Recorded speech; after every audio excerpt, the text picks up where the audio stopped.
Like, just imagining that David Dobrik is losing all of his sponsors and losing his platform at least for some time because Jeff didn't say hi in a Starbucks. No.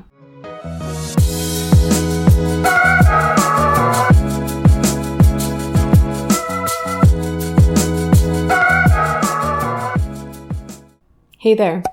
Before I get into today's topic, I really want to take a moment to thank those of you who showed up yesterday for me, Monday for you guys, for my live event that I'm hoping I can make a regular thing that we're calling basically a podcast. I mean, how many steps away from a podcast is it? A set of headphones? Either way, it's this new thing that I'm trying where we get a chance to talk about more current topics because we know it takes me a while to get a video up and have more of a conversation around those topics rather than me sitting here by myself and using an edited version of me. And a thank you to those of you who watched it in the playback. When I announced the live on social media, I asked for your questions and I asked that you please not send me anything Jeff specific.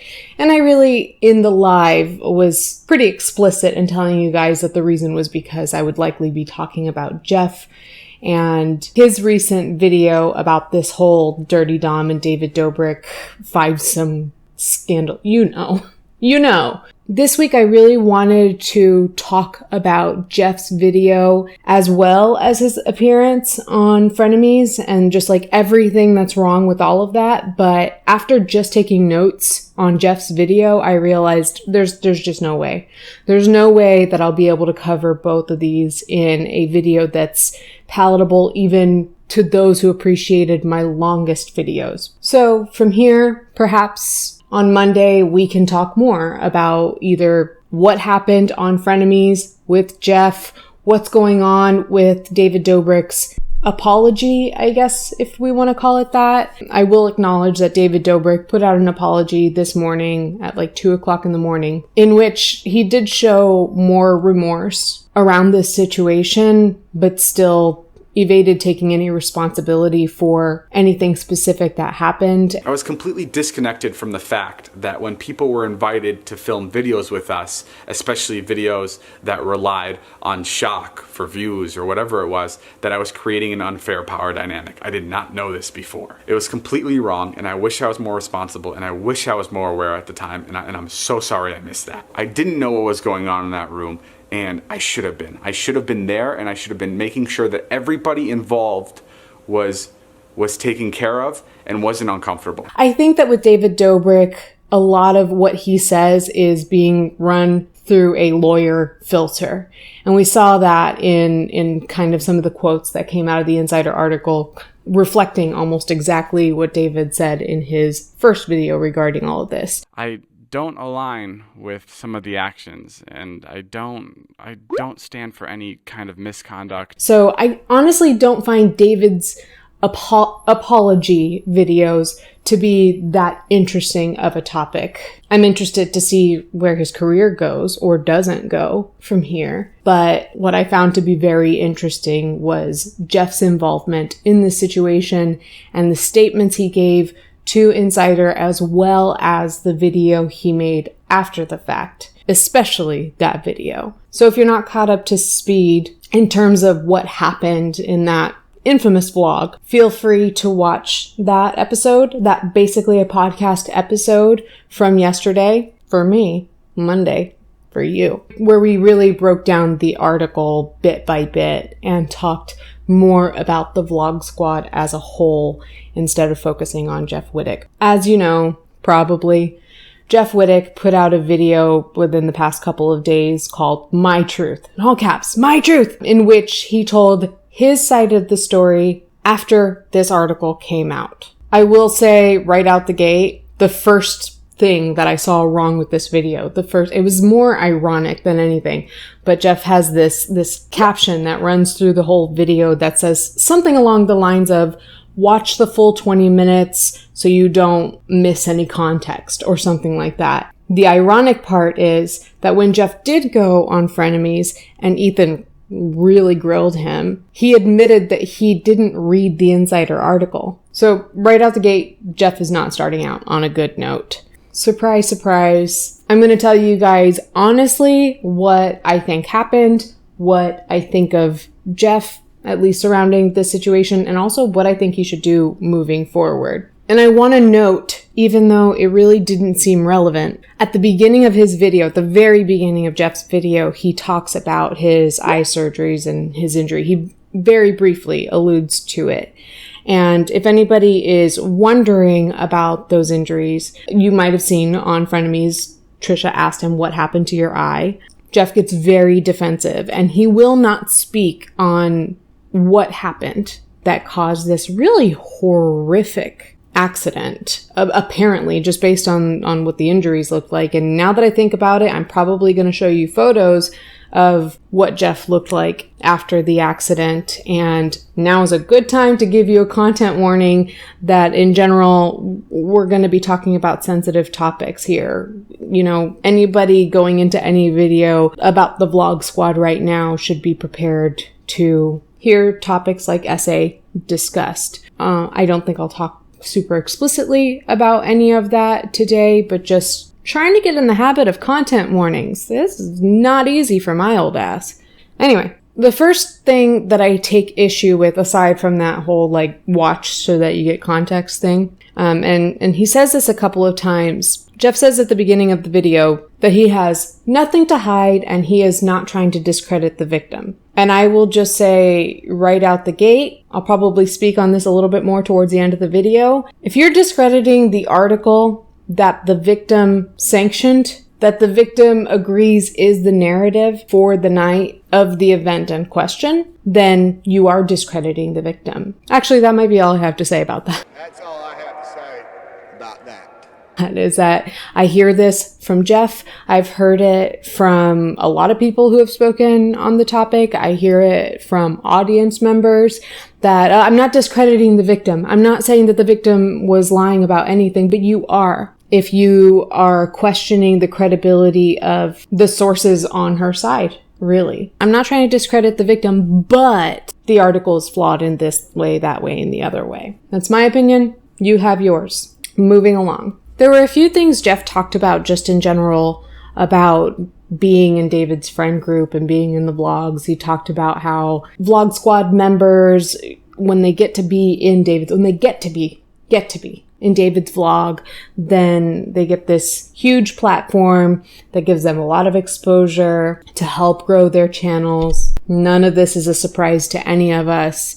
But I do like that he acknowledged that, because this is a conversation we've been having. The other thing that he says, and we hear this so much in my years of watching the Vlog Squad, I heard this so much. Jeff briefly talked about his involvement with Trisha Paytas, or maybe lack thereof. He was really talking about his alliance with Jason during and after his breakup with Trisha Paytas. But one of the things he says is that when things like this happen, when a Vlog Squad member's credibility and reputation and all of that just tanks, according to Jeff, at the fault of this reporter, that people like Jason, I didn't record the direct quote because I'm going to put a clip in here. He was losing jobs, losing money. He was getting hate. To me, in my eyes, at the time, it was taking food out of his kids' mouths. And I am so done. I am so done with hearing that from anybody in the Vlog Squad, and particularly from Jason, just because I have heard Jason use, I have kids. All I want to do is make money and support my kids. I just want to make sure that I can feed my kids every day. We've heard this so much, and I think for a little while, I supported Jason in that, because hearing his story, you do know that during the course of his marriage, he was unemployed a good bit of the time and kind of had this deadbeat dad vibe and reputation and feeling. And so now, you know, having this massive platform that he has via David Dobrik, he is able to provide for his children.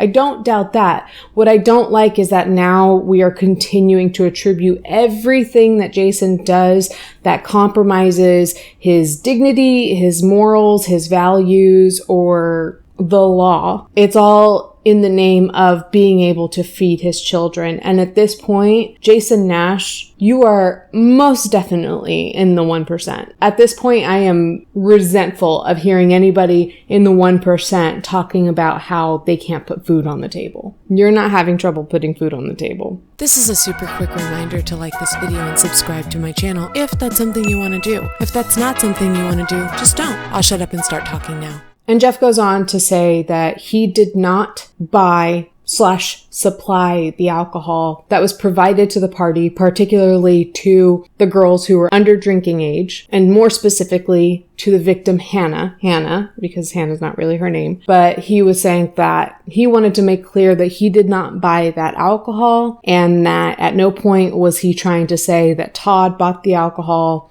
which has really been the big question around Jeff Wittek, is his involvement in procuring the alcohol that played a major role in this essay happening, which I find to be interesting because I read the article. Again, we went through all of it yesterday, and the article does not claim that Jeff bought the alcohol. The story came, of course, partially from different sources, but nothing was really all that contradictory if we're talking about anyone that gave information aside from anybody from the vlog squad. Trisha Paytas said that initially Jason Nash was instructed to go get the alcohol, instructed by David Dobrik. And Trisha, as Jason's girlfriend at the time, told him, no, you're not buying alcohol for these underage girls. This is a bad situation. We're getting out of here. She says that she saw Jeff leave to go get it, but they left before Jeff returned. And then we also see the story picked up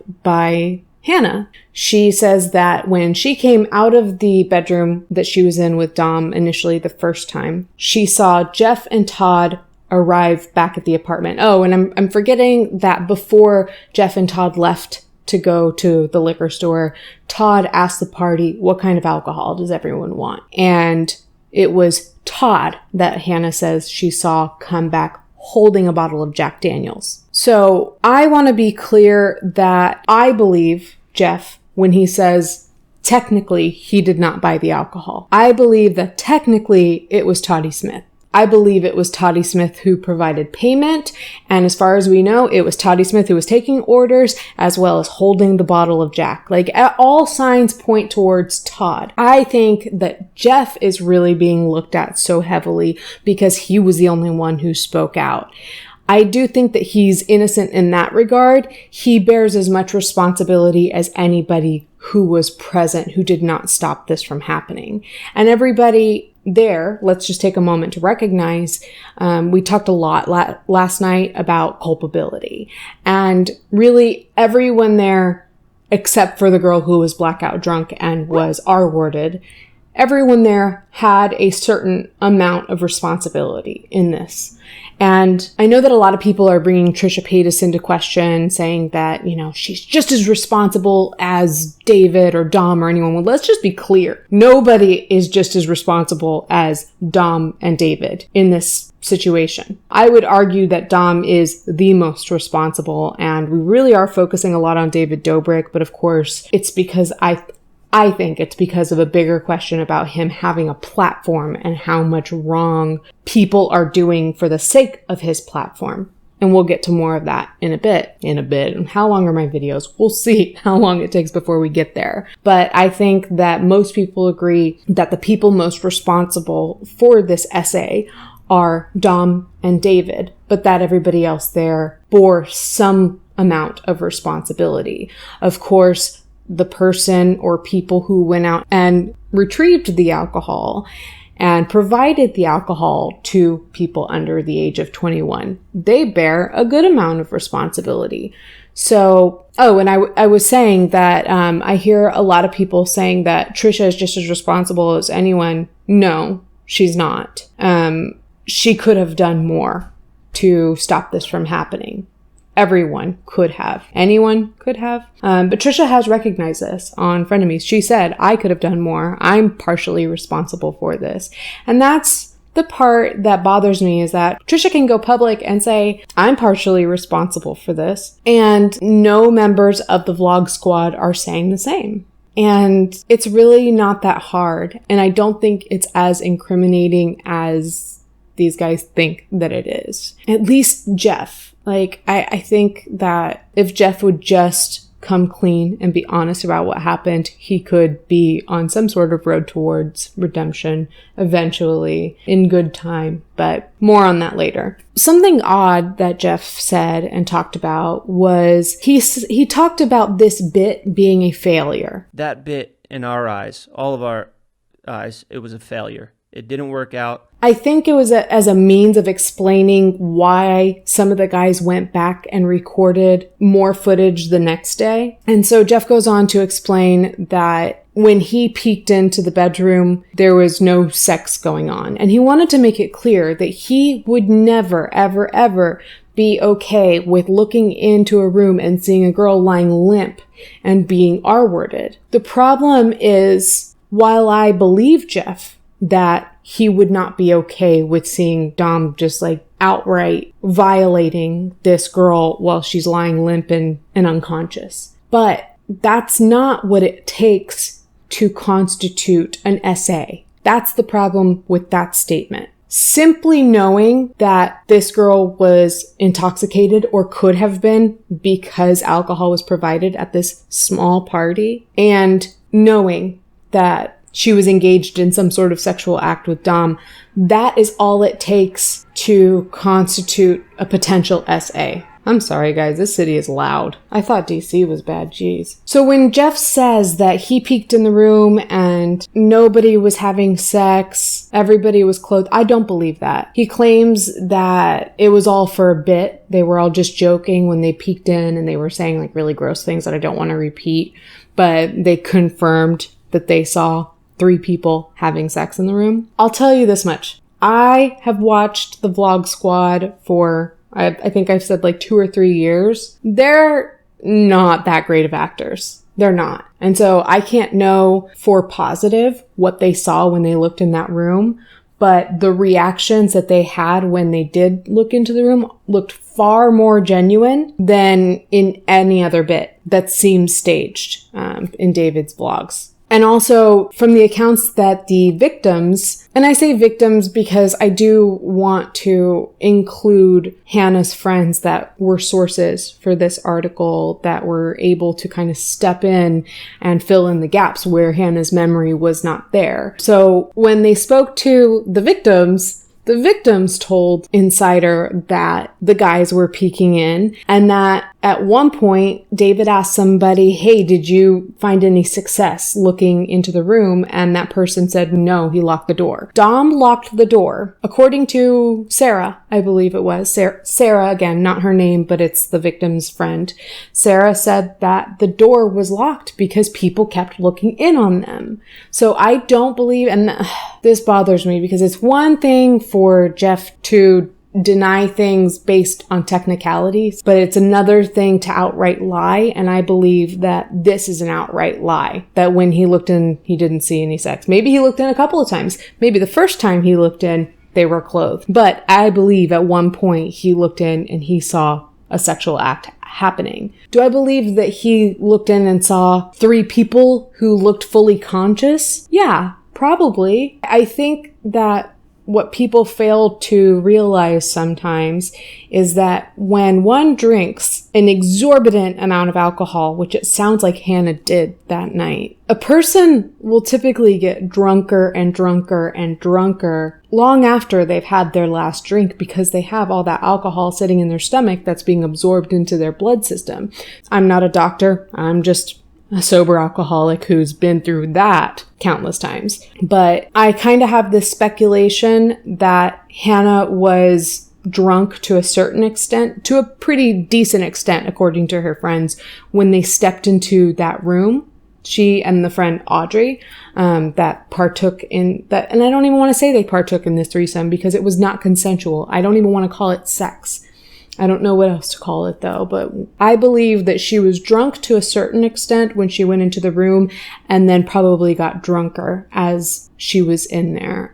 Hence where we see Audrey talked about how she started to like close her eyes and lose consciousness. So sure, Jeff, perhaps you didn't see some girl lying passed out, limp, getting screwed by Dom, but that doesn't mean that you weren't witness to an SA. And you had enough information to know that that's what was going on. If you're recognizing, Jeff, that being inebriated disqualifies any consent that anybody thinks that they have when it comes to things like this. One cannot give consent when one is inebriated. And Jeff had enough information to know at least that much. So take a look at that, Jeff. That's it. That's it on that. He also talks about, he says, I was not there. I was not there. But this was after he started to mention the footage that was taken the next day. He told his viewers that Dom was sprayed down with water, I assume.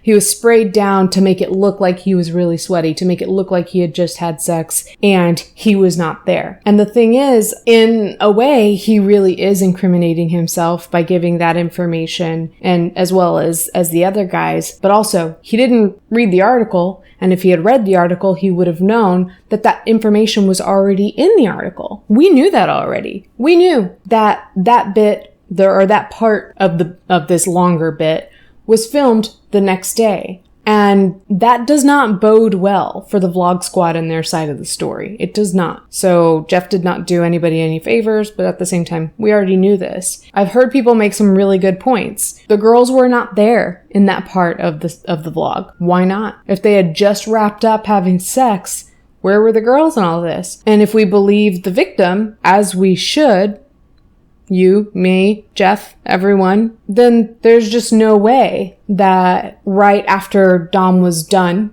doing what he did to this girl, there's no way that it was just kind of this like jovial, fun time. What is more accurate is what we saw in that clip where they're getting in the Tesla and David says, Dom just had a threesome, and then either Todd or Brandon said, we're going to jail. Jeff tries to say that that was a joke. It was just a joke. They would never say something like that and mean it. But then where's the joke? Going to jail for what then? What's the joke? What's the joke?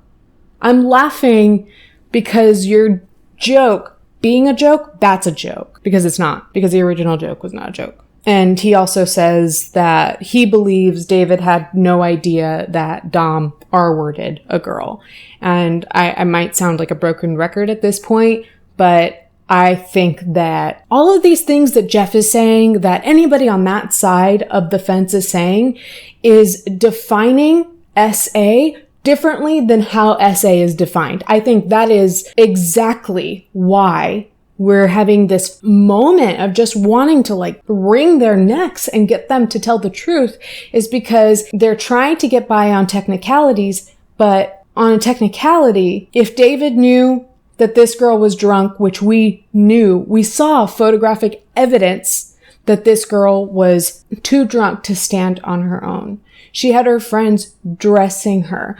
She was vomiting in Dom's bathroom. There was no reason for David or anyone at that party to not know that this girl was drunk. Drunk. So, if David knew that Dom had sex with this girl and David knew that this girl was drunk, David knew that Dom R-worded this girl. That's the only technical way of putting it. And he says he was not an accomplice. He just kind of tagged along for the video. He knew what he was doing. Jeff knew what was going on. You do know that it happened. And if you didn't take any action to prevent it or to whistleblow to call the cops, then kind of going back to what we were saying earlier. I mean, I wouldn't call him an accomplice, but you do bear some culpability in a situation like this. He does at one point mention Trisha. He talked about how he and Trisha talked on the phone, and it sounds like he and Trisha are on better terms, and they started to get on better terms around the time they had this conversation, is what it sounds like. I called Trisha and I immediately apologized for the Starbucks situation. She's allowed to have an opinion. The fucking hard-headed New Yorker in me, the loyalty to my friend, is what got me into a beef. I mean, this allegation in here could potentially ruin my life and career. But he apologizes to Trisha, just like he did on Twitter, I think. But in this video, he apologizes to Trisha for not saying hello to her at Starbucks, with that whole situation that I already covered in my history of scandals and controversies on Trisha Paytas. But he didn't say hi to her in a Starbucks, but rather ran out of a Starbucks once he realized she was there and did not pick up his order. Trisha Paytas talked about this online because she thought it was funny, and it was funny that he was so spooked by her presence that he didn't even pick up his order. I mean, yeah, it looked super cowardly coming from the self-proclaimed big tough guy. We hear that a lot from Jeff, that he's the big tough guy because he went to jail. His friend Cody, he's a big tough guy. Jeff's not a big tough guy. Anyway, to apologize to Trisha for not saying hi in a Starbucks is implying that the whole reason that Trisha is saying anything against the Vlog Squad or against Jeff specifically is because of that. And we know that that's not the case. Well before the Starbucks incident, Trisha was trying to blow a whistle on Brandon, on Dom, on David, on Jason. I've also heard other people say that she didn't try to blow the whistle on them until after she went through a breakup with Jason. Not true. Jason broke up with her because she blew the whistle. Let's be clear about that. Love Trisha, hate Trisha, resent me for supporting Trisha in a lot of these situations lately. Whatever you want, but you cannot say that Trisha has not been trying to shine a light on the dangerous and criminal behavior that goes on for the sake of David and his vlogs. She's been talking about this for a long time, and for the past 2 years at least, Trisha has been saying, David is evil. David is a bad person. So-and-so. I think she said that Todd is a total creep. He's gross. Jason's gross. He's creepy. Somebody's going to get hurt. People are being taken advantage of. Criminal things are happening. She's been saying this stuff for 2 years, and for 2 years, she has been discredited time and time and time again for being that crazy, bitter ex-girlfriend of Jason's. And because of Trisha Paytas' reputation that she brought upon herself, for the most part, it was really easy for the rest of the audience to be like, yeah, that she's out of her mind, like not paying any attention to what she says. So now I see why she would get so heated after all this time trying to call attention to the situation. And if she's feeling like super validated right now, I can understand why too. But to chalk it up to the Starbucks situation, like, Jeff, your greeting in a Starbucks does not bear that much weight. Like, just imagining that David Dobrik is losing all of his sponsors and losing his platform at least for some time because Jeff didn't say hi in a Starbucks. No. I did see an image that Ethan put on the screen of this most recent episode of Frenemies where I guess somebody on Reddit was showing the domino effect, and that it started with the H3 video, Instagram versus reality, and ended with David losing sponsors and stepping away from the Dispo app and all that. That makes sense, yes, but it's not Jeff saying hi or not saying hi in a Starbucks, for sure. It's not. So I did not like him bringing that up in this video. He shares some footage he took of a phone call with Kat after the article, in which he asks Kat being the journalist who wrote the article, Kat Tenbarge, if she's sorry. I guess he expressed to her that he's losing his sponsors. His reputation has gone down the drain. He's suffering immensely because of the fallout from this article, and he asks her if she's sorry. Jeff, I am very, very sorry to hear that. Like, I feel like you were more of an I feel like you were more of a bystander in the overall conflict, and I am very sorry that is headed your way. I don't think that anything else is going to come out that will, like, involve you specifically, because... Are you sorry to hear it, or are you sorry that, like, you worded it that way, though? Like, it sounds like... I mean, I'm sorry to hear it, because ultimately, like, I had to do that for my job. I do want to make a note. Some people have pointed out, like, oh, he's going to get in trouble because of two-party consent laws around recording these phone conversations. I have not seen any explicit consent from Kat, but we've heard her recording of that conversation too. So it looks like there was consent on both sides. But he asks her if she's sorry, and she clarifies, "I'm sorry to hear that." And she says that she's doing her job. And so this kind of, Jeff goes on to talk here about how she's, basically she's ruining my reputation for her job, for profit, for money. Earlier in this video, he talked about how Insider put this article behind a paywall. And this is another topic that I see coming up on Twitter and in comments and all that about how Insider put this behind a paywall. And people have come to Kat's defense. I know that when all of this first started happening, Ethan, either on, I think it was the H3 podcast, because he was talking to Ela about the article and how they didn't want to pay for it, but they ended up paying to read it, and whether or not they should have had to. And one of the reasons Ethan said is like, hey, they have to cover like legal fees and all of that. But even that aside, legal fees aside, it being Insider that puts up this paywall and not Kat. At the end of the day, this is Kat's job. And because it's somebody's job does not make them not credible. So I don't like this narrative that somebody is sneaky and a snake because they're getting paid to do their job. And you only hear that from people when it's typically reporters and commentators talking about people that they like. It's typically when you hear opinions that you disagree with, or in this case, facts that you just don't want to believe are true.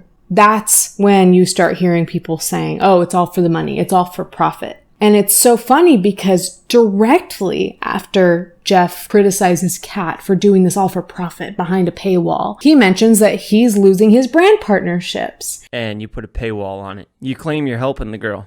You claim you're helping the girl by getting her story out there, but why put a paywall on it? Why make people pay to read it, sign up to Insider? It's for your own personal profit. You said it. It's my job. I had nothing to work with, and you're the only one that spoke to me. That's the only reason I'm in this mess. And that's the only reason I am dealing with what I'm dealing with now. And losing partnerships that me and my team work to build. I'm not the only one that works on my videos. I have, I think, about 10 employees now on payroll that rely on me to eat. And then he goes on to say that he needs those brand partnerships to put food in the mouths of his 10 employees, which I have sympathy for, because I'm sure that is not easy for him to be going through right now. But it just goes to show how some people can discredit one person for working for money and then immediately talk about how they need money for the work they do. Right?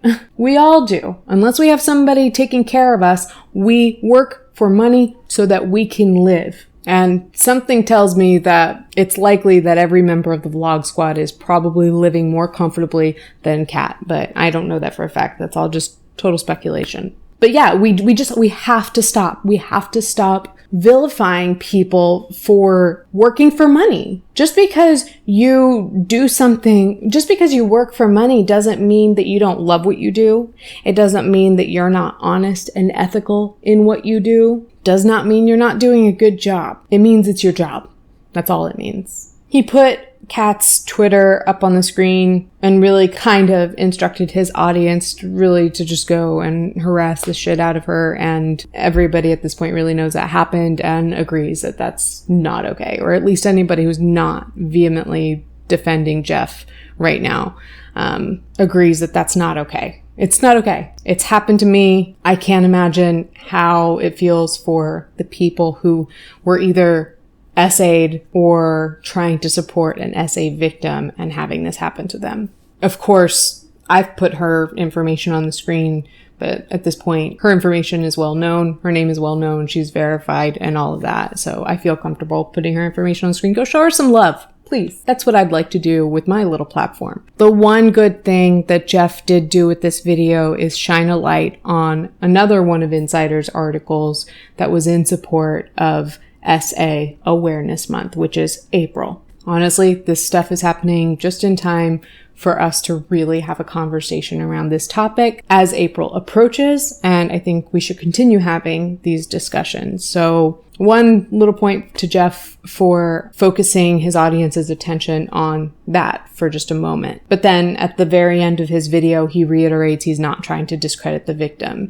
And just going back to every single thing that I said, knowing what you knew, anybody who doubts or discredits Kat's story that, according to Hannah and her friends, was accurate, if you're doubting that story, you can doubt her motives, fine. But if you're discrediting the story, which he's done, David's legal team tried to discredit Trisha as a reputable source. Anybody who is discrediting these sources that are either the victim or people supporting the victim and telling the story and providing a narrative around her SA, if you discredit the person who wrote that story or any of those sources or any of those details, then you are discrediting the victim. You are, because it's her story.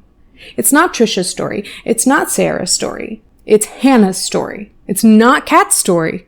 She wrote it. She was the messenger. So if any of you want to discredit the story that Kat wrote, that was very well backed up, by the way. A lot of things that David himself put out support the stories that these people told. And these people that told these stories, I mean these people not on the Vlog Squad side, meaning Trisha, Sarah, Hannah, they're all consistent. All of these stories are consistent with each other. There's nothing that conflicts. So yeah, to discredit any of them is to discredit Hannah. I don't care what you say. Again, that's my opinion. You have yours, but I feel firmly about that. And the stuff about him going on Frenemies that I wish we could have talked about, it was just really interesting because, like I said, Ethan just went for the jugular when it comes to how he questioned Jeff. And there were a couple of times, and especially one time I remember, that whatever Ethan asked him just really stopped Jeff in his tracks, and he didn't have an answer, and he was silent for a few moments. And his story is switching up even in the Frenemies podcast. At one point he says that he was only there for 15 minutes. He was only at the party for 15 minutes. But then when Ethan provides evidence to the contrary, because we know that Jeff was there at the beginning of the party and he was there at the end of the party. Again, this photo was shown, and in the photo, Jeff and Todd are on one side of the frame, and on the other side is Hannah being supported by her friends because she cannot stand. So it really looked like Jeff was just backpedaling, and so he said something like, well, I think maybe I left. He said that he left. My apartment was only a block away. So he claimed that he left, and so that would explain why he was there in the footage and in the photo, but not there for the whole thing. And then he also says that he thinks David left too. And at this point, I'm just like, Jeff, stop. This is just not the way. This is not the way to salvage your image. And so that's kind of why I wanted to get into what I think Jeff should do. I think first and foremost, Jeff needs to come to terms with exactly how much responsibility he had in this situation. And like I said, it's not a ton compared to some of the other people. I think he really needs to come to terms with how much he did and be honest about that. This is under the assumption that I firmly believe. Under the assumption that Toddy Smith was the one who took orders for the alcohol, purchased the alcohol, provided the alcohol. Let's assume that that's true. If that's the case, then what a shit friend Todd is for letting Jeff go down in flames for that, for one.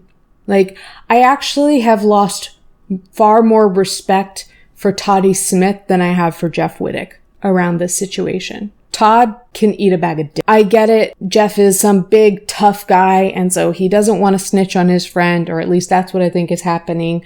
But in the real world, as an adult, when your friend lets you take the fall for their wrongdoing, you have a conversation with that friend. You don't necessarily need to come out to the public first. You can talk to that friend, but Todd needs to take responsibility for his part, and they both need to be honest about the roles that they played in this situation. And I think at this point, I do think a redemption arc is possible for Jeff. And I don't think that I'm the only person who thinks that. I think some very credible people also agree.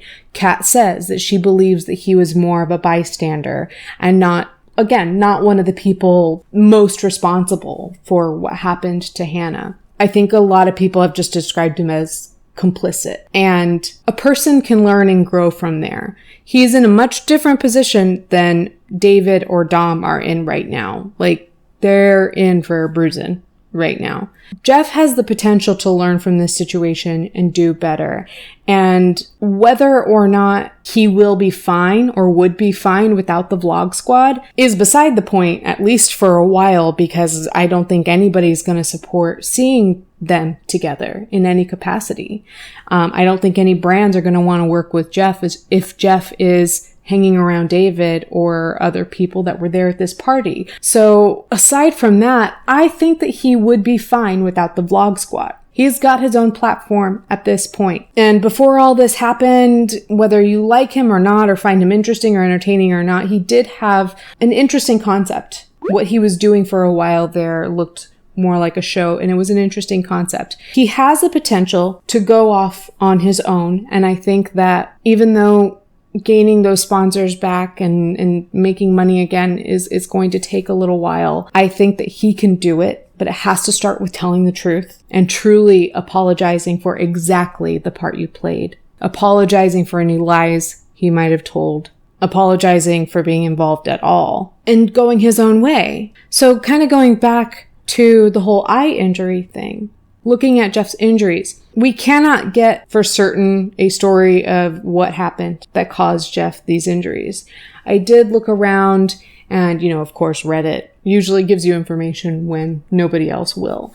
And I saw some people talk about a leaked video. This is all speculative because it's not been proved. What a lot of people believe, and this makes sense, is that some accident occurred at the hands of David's vlog, because a lot of Vlog Squad members were posting to social media from Utah. It looked like the whole crew was in Utah right before this accident happened, and then no vlogs were released. So it is believed, with good reason in my opinion, that an accident happened for the sake of David's vlog. And in this case, a really, really, really terrible, awful accident. And I believe that he has been, whether he signed an NDA or what, I believe that he is being silenced in terms of talking about what happened to him. I saw on Reddit that somebody said that this leaked video involved an excavator tossing the Vlog Squad members around, and that Jeff either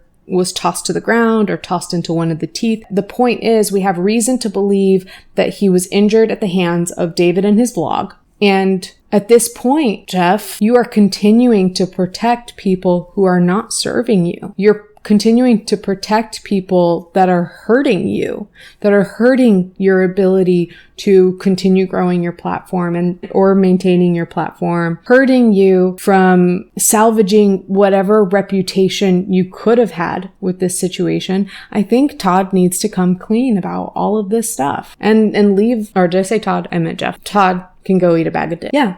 David and Todd are not good friends to Jeff. Even if you think Jeff is a scumbag, which I kind of half believe at this point, Todd and David are worse. And you can see the hurt in Jeff throughout this video. I know that a lot of people don't have much sympathy for him. Totally understandable. But you can see that he's hurting. And I think that that hurt and that anger is being misdirected towards Trisha and really Kat, when it should be directed toward himself, Todd, and David. And that's my thoughts on that. That's my pro bono PR for Jeff Wittek. I mean, the last time I did this, it was a little bit more lighthearted, and this is a very sad situation, but still, Jeff could benefit from some sort of guidance from somebody who knows better than me on how to handle this moving forward. But in my opinion, I think he needs to go his own way. I think he needs to be honest and go his own way. And I think that that is his only chance at redemption, at least in the near future. So those are my thoughts on that. I am glad that I didn't take notes from the Frenemies podcast too, because this video was already however long. Is it really a helloleesh video if I don't talk about how long the video was at the end of the video? A lot of you guys are clicking off at this point. So to you, the one person who's still here, who's not me, I love you, dude.